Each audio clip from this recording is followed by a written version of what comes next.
الحمد لله الذي أنزل على عبده الكتاب ولم يجعل له عوجا والصلاة والسلام على خاتم الأنبياء وإمام الأنبياء محمد بن عبد الله وعلى آله وصحبه والتابعين التابعين إلى يوم الدين. أيها المشاهدون والمشاهدات، أحييكم بتحية الإسلام وهي السلام عليكم ورحمة الله وبركاته. Par sa sagesse immense, Allah exalté soit-il, a structuré son Coran, une organisation les rendant plus accessibles aux fidèles. Très chers téléspectateurs, mesdames, mademoiselles, messieurs, bienvenue sur ce plateau de votre émission Sur le chemin de Ramadan. Sur le chemin de Ramadan consacré au Coran al-Karim pour la saison 2023. Sur le chemin de Ramadan, mesdames, mademoiselles, messieurs, c'est l'entretien, mais aussi c'est la minute du Ramadan. Mais avant de commencer, écoutons, mais surtout, méditons la parole d'Allah. Exalté soit-il.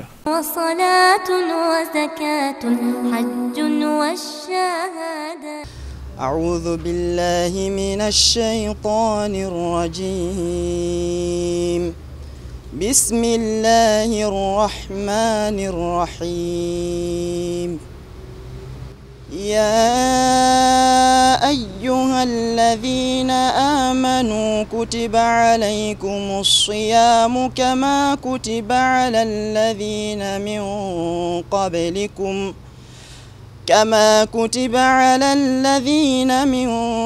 قبلكم لعلكم تتقون أياما معدودات.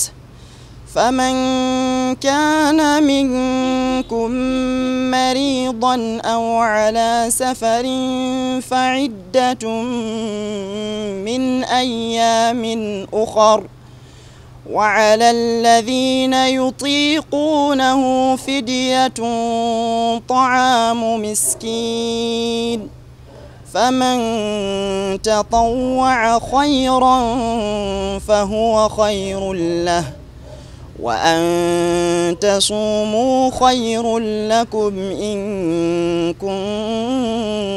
كنتم تعلمون. شهر رمضان الذي أنزل فيه القرآن هدى لأمري واحد عقدة من لساني يفقهوا قولي. اللهم لا علم لنا إلا ما علمتنا إنك أنت العليم الحكيم ربي زدني علما. Mesdames, Mademoiselles, Messieurs, bienvenue à Yaoundé, la capitale du Cameroun. Nous quittons donc de la cité économique pour la cité politique dans le cadre de la production des émissions sur le chemin de Ramadan et nous restons en compagnie de notre invité, notre principal invité, Cheikh Mohamed Al-Amin, spécialiste du Tajwid. Il est l'auteur du coffret Le Tajwid à la portée de tous. Assalamu alaikum wa rahmatullahi wa barakatuh, ya Cheikh. Wa alaikum salam wa rahmatullahi wa barakatuh. Alhamdulillah wa tabarak alladhi nazzala al-furqana ala abdihi liyakuna lil alamin nadhira. Wa salatan wa salaman ala al-mab'uthi rahmatan lil alamin sayyidil awwalin wal akhirin wa ala alihi wa ashabihi wa man tabi'ahum bi ihsan ila yawmiddin. Assalamu alaikum à tous nos téléspectateurs. Nous sommes une fois de plus sur le chemin de Ramadan au cœur du noble Coran et l'aventure continue. L'aventure continue donc ici à Yaoundé. Nous sommes précisément à Essos, un des quartiers de la cité capitale du Cameroun. Frère Mohamed Al-Amin, aujourd'hui nous allons nous arrêter sur la composition du Coran al-Karim. Allah exalté soit-il, par sa sagesse a fait de son livre spécial à tous les niveaux, spécial dans le contenu, spécial dans la forme. Alors, quelle est la structuration du Coran al-Karim? Allah tabaraka wa ta'ala, l'excellemment parfait, on l'a dit, parce que le Coran c'est sa parole. Et la parole d'Allah, elle également, elle est parfaite. Allah est doté des attributs de perfection. Et Allah a indiqué que dans le Coran, il n'y a aucune contradiction. Et le Coran en lui-même, c'est le miracle du prophète sallallahu alayhi wa sallam. Et parmi les aspects qui soulignent ce miracle du prophète sallallahu alayhi wa sallam, c'est son organisation, sa structuration. Et comme vous l'avez dit, hein, Allah tabaraka wa ta'ala a dit وَلَقَدْ يَسَّرْنَا الْقُرْآنَ لِلذِّكْرِ فَهَلْ مِن مُدَّكِرٍ. Allah a dit qu'il a rendu facile l'apprentissage, la lecture, la mémorisation, la compréhension, la pratique, la mise en pratique des enseignements issus du noble Coran. Et pour cela, si nous voyons la structuration même du Coran, on comprend évidemment que il y a eu une très grande sagesse parce que les choses ont été minutieusement organisées. Mais il faudra dire, parlant de l'organisation du Coran ou du Mus'haf de manière précise, parce qu'il s'agit de l'organisation du Mus'haf que nous avons là dans nos mains. Ces exemplaires du noble Coran qui contiennent donc la parole d'Allah Tabaraka wa Ta'ala, je voudrais d'abord, on a eu à le dire, l'ordre qu'il y a dans le Mus'haf actuellement, c'est-à-dire l'ordre des différentes sourates que nous retrouvons dans le Coran. Ce n'est pas l'ordre chronologique de la descente des versets ou bien des sourates du noble Coran. On l'avait dit par exemple, les premiers versets révélés sur le prophète sallallahu alayhi wa sallam, c'est les versets de la sourate Al-Alaq, la sourate Iqra, la sourate 96, c'est-à-dire qu'on la retrouve ici dans l'ordre, n'est-ce pas, elle est la 96e sourate du noble Coran. La sourate Al-Fatiha qui au début n'a pas été la première qui a été révélée sur le prophète sallallahu alayhi wa sallam. Mais le prophète sallallahu alayhi wa sallam, sur ordre d'Allah Tabaraka wa Ta'ala, c'est lui qui a organisé, si vous voulez, n'est-ce pas, l'ordonnancement des différentes sourates du noble Coran et sa structuration. Ça, c'est l'avis le plus plausible, c'est-à-dire que l'ordonnancement des versets des sourates du noble Coran est scripturaire. Mais il y a une autre opinion qui pense que les Sahaba auraient également joué un certain rôle, n'est-ce pas, par rapport à l'organisation du Coran que nous avons aujourd'hui. À la colline, il faudra, n'est-ce pas, noter que cette organisation telle que nous l'avons aujourd'hui, elle concourt à une meilleure exploitation du livre. Si vous voyez, ça, le Coran débute par les sourates les plus longues, qui sont les 7, par exemple, on parle des 7 sourates les plus longues, et de manière progressive, la taille de ces sourates-là diminue jusqu'à ce que nous ayons vers la fin du Coran les plus petites sourates. Ouais, et ces plus petites sourates-là, ce sont les sourates usuelles avec lesquelles nous prions de façon assez régulière. Et le plus petit musulman, n'est-ce pas, commence toujours par ces petites sourates-là, Qul Huwa, Falaq, Nas, Tabbat, Idha Jaa, et ainsi de suite.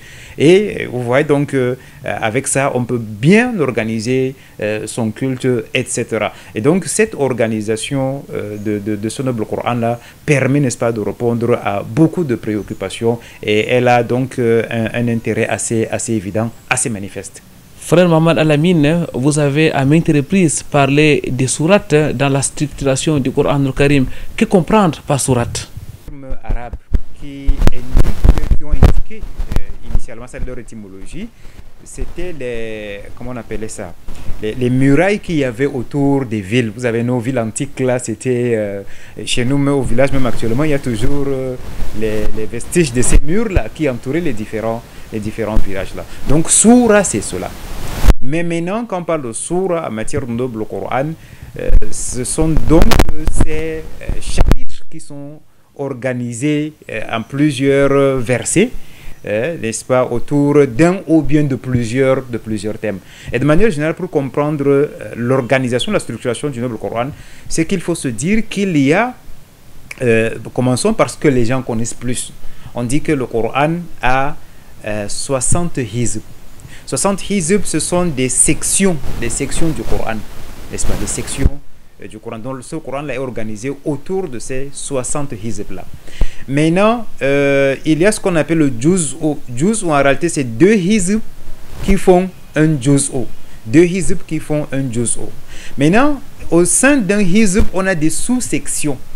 On a des sous-sections qu'on appelle des rubu', c'est-à-dire que chaque hizb est divisé en 4 rubu', n'est-ce pas? Les lecteurs du Coran ou bien les musulmans comprennent bien ce que je suis en train d'expliquer là. Et puis, il y a aussi ce qu'on appelle des thumun, c'est-à-dire les 1/8 Donc, c'est organisé aussi comme ça. Les hizb là représentent à peu près 8e, si on peut le dire comme ça. Et le rubu, c'est le quart. Donc voilà comment est-ce que ce Coran-là est organisé autour de ces différentes sous-sections et des sections. Bon, mais maintenant, dans les structurations des Corans que nous avons actuellement, un hizb représente à peu près 10 pages du noble Coran. Et un juz'u, c'est 20 pages du noble Coran. Ouais. Et le Coran en lui-même, tel que nous l'avons dans les structurations actuelles, là, avec les différentes éditions modernes, c'est à peu près, c'est plus de 600 pages, donc 603, 604 pages. Donc vous voyez, c'est tout cela qui représente, n'est-ce pas, l'organisation de ce noble Coran-là. Maintenant, vous avez posé la question concernant la sourate. On y a répondu et il faudra donc comprendre que chaque sourate a un objectif et c'est organisé autour d'un certain nombre de thèmes pour certaines sourates ou bien autour d'un thème. C'est lorsqu'on lit le Coran al-Karim qu'on voit effectivement la place de choix qu'occupe cette organisation, cette structuration du Coran al-Karim en hizb, en juz, en rub et autres. Et dans la version moderne des Mus'haf, chaque page commence et se termine par un verset. C'est quand même un autre miracle, Cheikh Mohamed Al-Amin, qui rend ces livres-là compréhensibles, faciles à exploiter, très clairs et très pointus. Il faudra souligner plutôt l'effort que les ulémas d'abord de l'époque ont fait. Parce que lorsque le Coran, on a raconté l'histoire du Coran, on la sait bien. Quand le premier exemplaire du Coran a été recensé, compilé, et qu'à l'époque de Ousmane ibn Affan, radiallahu anhum, il s'est agi de la duplication, n'est-ce pas, des mushaf qui existaient.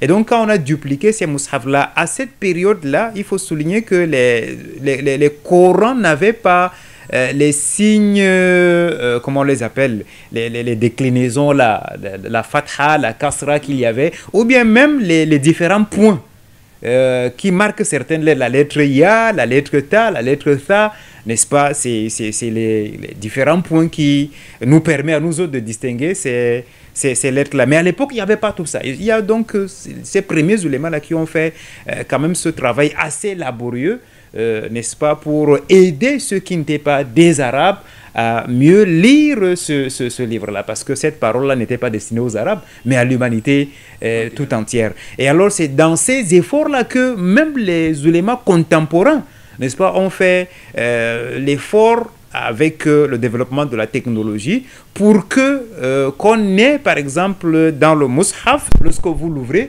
il débute, comme vous l'avez dit, par un verset et il se termine exactement par un verset avant de passer à une autre page. Ça facilite l'exploitation des différents versets. Et aussi, vous prenez la page, sur la page, on a exactement 15 lignes pour toutes ces pages-là. C'est organisé comme ça, parce que là, c'était l'effet ordinateur, n'est-ce pas, et l'éthique que nous avons aujourd'hui. Et moi, je me rappelle, même à notre époque récente, les premiers exemplaires du Coran que nous avons trouvés, les exemplaires des anciens, là, il n'y avait pas cette organisation. Ouais, parce que c'était des Corans pour la plupart écrits à la main. C'était des manuscrits. Mais aujourd'hui, avec les technologies de l'information, de la communication, on a donc ces exemplaires-là. Et on est même allé très loin. Aujourd'hui, on a des applications. Le Coran, on le retrouve, n'est-ce pas, s'il n'est pas dans le cœur, on le retrouve dans la poche. Je veux dire, dans le téléphone. Ouais, et il y a donc des petites applications que nous avons aujourd'hui. C'est une petite puce dans lesquelles on peut donc retrouver l'ensemble de ces versets du noble Coran. Jazakumullahu khairan, Cheikh Mohamed Al-Amin. Mesdames, Mademoiselles, Messieurs, nous allons marquer une autre pause. Nous allons introduire la minute du Ramadan. الحمد لله الذي شرع الصيام والصلاة والسلام على من أرسله الله رحمة للأنام وعلى آله وصحبه ومن تلاهم على الدوام إلى يوم البعث والقيام.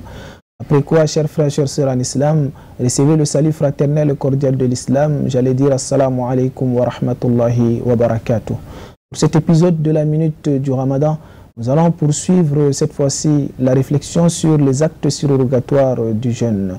Nous avons évoqué dernièrement la prise du sahur. Aujourd'hui, nous allons parler de ta'jil al-fitr, ou le fait de rompre le plus tôt possible le jeûne, tout au moins lorsqu'on a acquis l'assurance que le soleil s'est véritablement couché. Parce que dans un hadith, comme nous l'avons évoqué la dernière fois, le prophète sallallahu alayhi wa sallam disait إذا أقبل الليل من ها هنا وأدبر النهار من ها هنا وغربت الشمس فقد أفطر الصائم. C'est-à-dire lorsque le jour part et que la nuit arrive et que le soleil s'est couché, alors le jeûneur a déjà rompu son jeûne. C'est une façon de dire que le temps indiqué pour rompre son jeûne est arrivé. Et parmi les mérites de cet acte-là, le prophète sallallahu alayhi wa sallam disait La yazalu ummati bi khayr ma ajjalu al-fitr.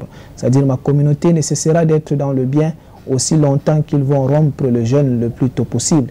Et nous savons que le prophète sallallahu alayhi wa sallam encourageait également ses compagnons à prendre rapidement le repas de rupture lorsqu'il disait dans un hadith authentique Inna habba ibadi ilayya aktharuhum asra'uhum aw aftaruhum aktharu asra'uhum iftara.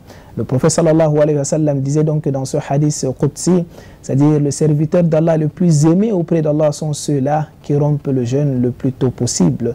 Et il est également recommandé de rompre ce jeûne-là avant la prière de Maghrib, parce que comme cela a été rapporté, kana nabi sallallahu yuftiru ala rutabatin qabla an yusalli. Le prophète sallallahu alayhi wa sallam rompait son jeûne avant de faire la prière de Maghrib, et il rompait justement avec les dates fraîches à la rutabat. Lorsqu'il ne trouvait pas des dates fraîches, il prenait des dates sèches, et lorsqu'il ne trouvait pas des dates sèches, il prenait il prenait quelques gorgées d'eau. C'est donc important de rompre son jeûne le plus tôt possible avant d'aller à la prière, comme l'a fait notre bien-aimé prophète Muhammad sallallahu alayhi wa sallam. Par contre, il ne faut pas exagérer, parce que rappelons-nous, dans un hadith, le prophète sallallahu alayhi wa sallam a dit qu'il avait vu dans un voyage avec deux hommes qu'il y avait des gens qui étaient châtiés avec des bouches ensanglantées, et il a demandé à ses compagnons qui étaient ces gens-là. On lui a dit ce sont ceux-là qui rompaient avant le temps indiqué de rupture de jeûne. Donc le meilleur la meilleure façon de rompre, c'est le juste milieu. Il ne faut pas exagérer, il ne faut pas retarder la rupture du jeûne. Il ne faut pas aussi anticiper cette rupture-là, mais rester dans le juste milieu, comme le faisait le prophète sallallahu alayhi wa sallam. Sur ce plateau de votre émission Sur le chemin de Ramadan, nous parlons, mesdames, mademoiselles, messieurs, de la composition du Coran, ou alors, si vous voulez, de la structuration du Coran. Cheikh Mohamed Al-Amin, le Coran est divisé en plusieurs sourates. Quel est le nombre de ces sourates, et surtout, quels sont les thèmes qui sont abordés dans ces sourates? Le Coran se compose de 114 sourates, exactement, donc 114 sourates.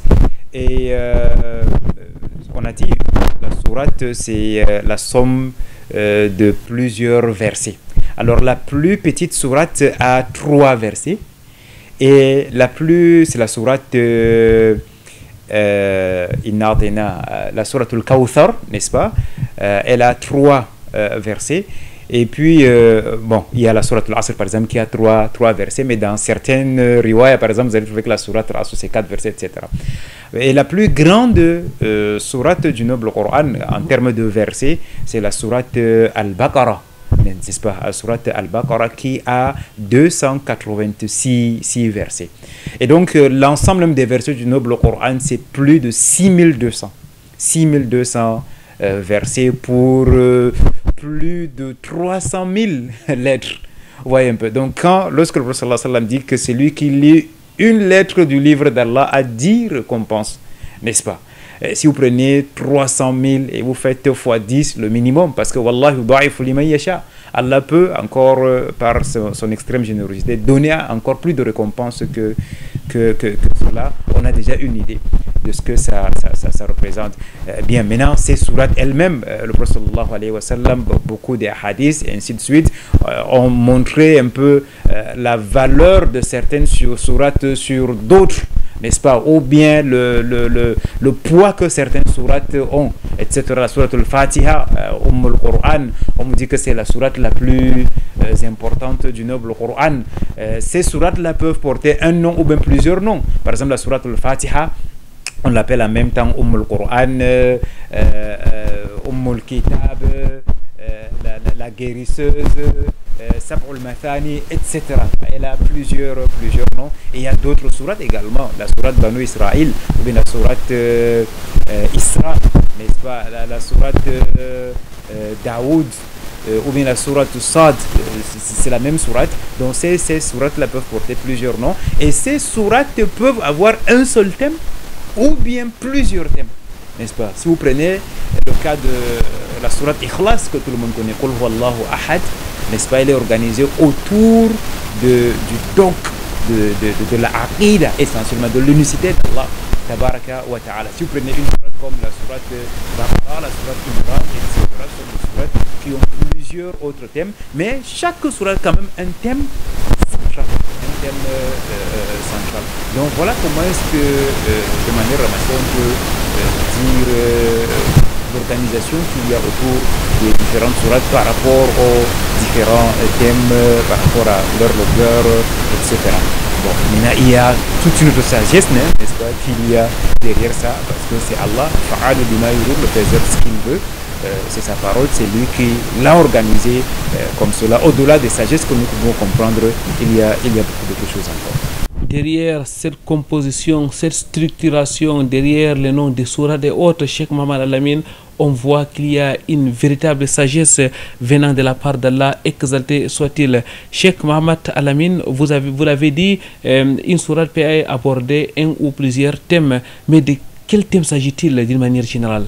Cette sourate parle de quoi exactement? Il y a plusieurs thèmes, mais il y a on va appeler quoi, des axes majeurs.